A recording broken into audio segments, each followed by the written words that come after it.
Salut les amis, c'est Bababert. Est-ce que tu connais cette plante? Regarde cette plante qui finit comme ça. Tu vois, elle est belle là. Chut. On est sur les bords de chemin. Tu vois, sur tous les fossés, les bords de chemin dans la campagne. Ah, il y a un loup. Et cette plante qu'on appelle le tamier, en fait, va pousser et commence. Et quand elle pousse comme ça, elle fait cette petite tige. Et ça, on appelle ça le responchus. Le responchus, il y a plein de façons de le dire. Et ça se récolte. C'est-à-dire qu'ici, je peux venir couper à ce niveau-là, à la main, je récolte. Et c'est des sortes de petites asperges, tu vois, au final, que je peux faire sauter, que tu rajoutes dans la salade, dans les omelettes, dans ce que tu veux. Bref, ça pousse en abondance, généralement. Il y en a un petit peu partout. Quand on le laisse finir son cycle, bah ça va monter, ça va commencer à s'accrocher, ça va sûrement monter sur les branches, sur l'arbre, etc. Donc ça va monter en hauteur le plus possible. Ce que ça va faire, t'en vois là qui boit. Tu le vois donc dans contre-jour, des fois c'est magnifique, tu les vois. Waouh, t'as vu la vie, et ça quand ça se dandine, on dirait vraiment des méduses. Si tu prenais un stop motion, tu sais, un lapse time de l'évolution, tu le verrais s'enrouler, s'ouvrir. Il s'ouvre, il fait des magnifiques petites fleurs, c'est sympa, les insectes viennent, boum boum, le pollinisent, et ensuite il fait des baies rouges qui sont un petit peu partout et qui retombent. Et d'année en année, le tamier, justement, qui part d'une sorte de tubercule, va ressortir, va faire ça. Sauf que ici, en fait, là, je vois dans le Tarn, tu vois sur le bord de route, plein de gens, avec des paquets de responchus, et pendant une saison, pendant la saison du printemps, il y en a des partout. Et là, je parlais à notre voisin qui récolte ça. Il me dit, ah, mais tu sais, c'est plus comme avant. Maintenant, il y a de moins en moins de responchus, machin. Le discours habituel, effectivement, la biodiversité, les campagnes, les trucs, enfin, le machin. Et là, il me dit, ouais, mais c'est Monsanto, c'est le Roundup, c'est... Ouais, il y a tout ça. Je suis tout à fait d'accord que ça en fait partie. À mon avis, ça doit vraiment mettre des claques. Mais pour moi, et c'est là, à chaque fois où j'en reviens, et moi, consommateur de responchus, quelle est ma responsabilité? Donc, j'ai envie de leur dire, bon, je le fais pas pour eux, mais je le fais pour moi. Je me regarde et je dis, toi, je dis, mais vous, en fait, qu'est-ce que vous faites pour qu'il y ait de plus en plus de responchus? Comment est-ce que vous vous inscrivez dans ça? Vous venez juste temporairement comme des cueilleurs et basta, ça s'arrête là, votre job. Vous prenez. Et je dis, qu'est-ce que vous faites pour retourner? Donc je me suis dit, salut, je te montre. Moi je me suis dit, qu'est-ce que j'ai envie de faire? Et donc ce que j'ai envie de faire, et ce que je fais habituellement, c'est quand ça va monter, etc. Je sais pas si je suis en plein jour. Voilà, je vais être là. Quand ça monte, le responchus, ça fait ces petites baies rouges, moi ce que je fais c'est que je vais prendre ces petites baies rouges et je vais m'assurer de le répandre de partout. Donc je vais venir tout le bombarder dans les haies, clac, comme ça, pour que ça prenne, pour avoir plus de chances d'optimiser. Je pourrais même gratter, le poser dedans si je voulais, mais là je bombarde, je m'amuse, je fais du mieux que je peux. Maintenant, je réalise que quand la première racine, je reviens sur le plan végétal, j'ai peut-être mieux que ma tête, quand ça monte, alors attends, je t'en trouve là, tu vois, voilà. Là, tu vois, là, ils l'ont coupé. Donc en fait, le tamier à la base est parti sur une tige. Ils l'ont coupé. Alors déjà, est-ce qu'ils l'arrachent? Est-ce qu'ils le coupent? Est-ce qu'ils le coupent bien? Est-ce que ça fait mal? Est-ce que c'est exactement au bon endroit? Par exemple, idéalement, il faudrait le faire juste au-dessus d'une pousse, tu sais, au-dessus d'un bourgeon. Comme tu taillerais un rosier, attention, et taille le végétal comme ça. Lui, prends-le au bon endroit. Donc moi, ce que je fais d'ailleurs, je monte, et et clac, après ça se pète tout seul. En fait, il y a un moment où genre c'est assez tendre et c'est ça que je prends. D'ailleurs, c'est là le bouillon de vie, il est dans le plus tu prends là, plus ça va être fibreux. T'as pas besoin de faire le gourmand, laisse-lui. Sauf que une fois que ça lui a coupé sa tête, il peut pas repartir. Donc il va devoir repartir de la racine et repartir et en faire. Et les gens passent 3-4 fois. Tu vois, celui-là a été coupé 4 fois. Donc déjà, imagine-toi que 4 fois on lui coupe la tête, 4 fois il doit reprendre encore plus d'énergie qu'il a dans son tubercule, là, dans sa racine, et devoir repartir encore. Donc c'est un effort de travail. Quand tu le fais une fois, généralement il y a 1 ou 2 ou peut-être 3 tiges qui vont ressortir, ce qui est vachement bien. Tu fais bam, ça le multiplie, c'est cool, il va pouvoir répandre encore plus. Genre tu l'as énervé, et sauf que prends-le qu'une fois. Et laisse l'autre partir. Donc en fait, il y a tout le temps un ratio, il y a tout le temps pour moi une façon de cueillir. Il n'y a pas besoin de prendre trop et à chaque fois.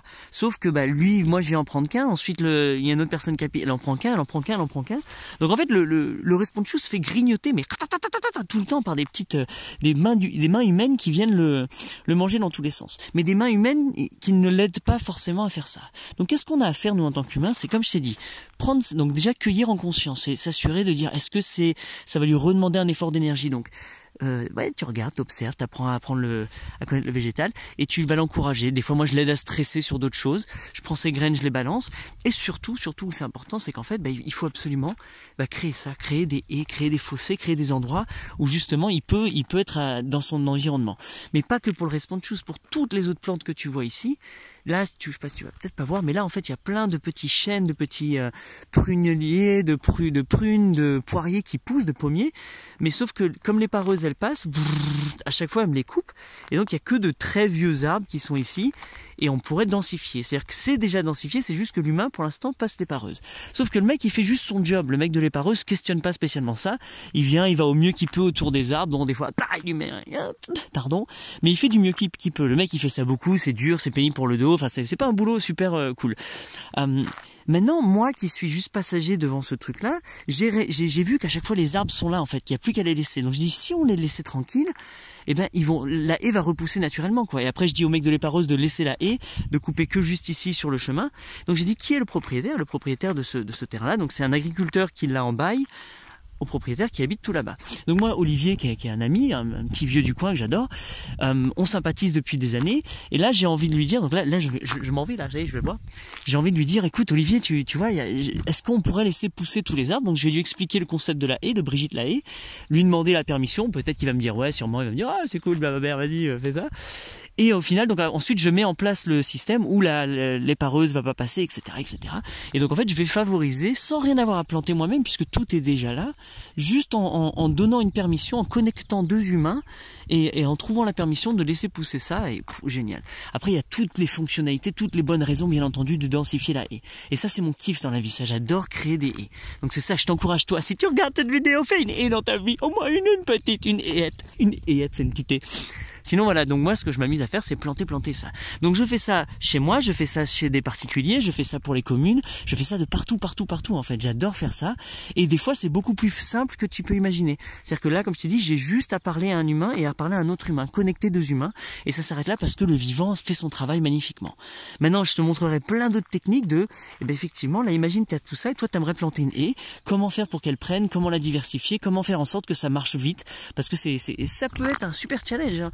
Et donc même moi si je vais professionnellement chez les gens, je peux pas aller partout, donc autant faire des vidéos, autant vous expliquer, vous montrer toute une logique de comment je fais moi, et toi tu imites et boum boum boum tu pars sur ta propre haie, tu commences à t'amuser, à t'éclater. Donc voilà, enfin bref. Et comme ça, après tout ça, c'est plein de pommiers, tu vois, c'est les pommiers. Et là, il y a la nourriture comme ça sur 200 mètres. Et sur 200 mètres, je peux avoir une cinquantaine de fruitiers, de la nourriture presque toute l'année, plein de responschoux qui reprennent leur vie, des murs sauvages, des trucs, tu peux vraiment tresser du comestible et du médicinal et du pollinisateur. Enfin bref, avoir la biodiversité qui est là, mais tu peux l'amplifier. C'est-à-dire que moi, je peux venir planter d'autres choses. Je pourrais venir planter des cassis, des framboisiers, des trucs. Tu vois, donc, mais ça, c'est juste à moi de le faire. Et ça, c'est très facile parce que je sais produire en abondance ce genre de plantes. Et je peux venir vite fait les installer ici. Sauf qu'il faut que je me mette en accord avec un humain, celui qui s'occupe de ça. C'est-à-dire que lui, il aura qu'à tondre ici, et à moi, par contre, d'honorer ça, de générer, etc. Maintenant, si mon système est intelligent et que je suis bien organisé, je fais en sorte qu'il y a justement une façon de récupérer, de tailler tous ces végétaux et de les optimiser dans un bon broyat, un bon BRF qu'on va pouvoir recomposter, remettre sur des... Donc trouver une loupe, une boucle du vivant qui s'installe, qui est absolument logique et qui en plus pour moi crée de la richesse. Ça c'est vraiment important. C'est-à-dire que on peut créer plein de jobs autour de ça, on peut créer de l'argent, on peut créer de la nourriture, on peut créer de l'émotionnel, on peut créer en plus des fonctionnalités comme coupe-vent qui vont justement améliorer la santé de l'écosystème. Enfin bref, ouais, voilà quoi. Donc voilà, bref, c'est un petit peu les idées que je mets en place. Je m'amuse à faire ça. Sois inspiré, fais-le chez toi, ou alors transforme ton job, fais comme moi, fais ce job-là, c'est vachement cool. Je te montrerai mes techniques, mes plans, mes tarifs, mes trucs comme ça pourrait t'intéresser. Et puis voilà, replanter des haies, faites-vous plaisir quoi. Voilà, vive maman. Là si tu chouffes la vidéo, les vidéos elles sont toutes chouettes.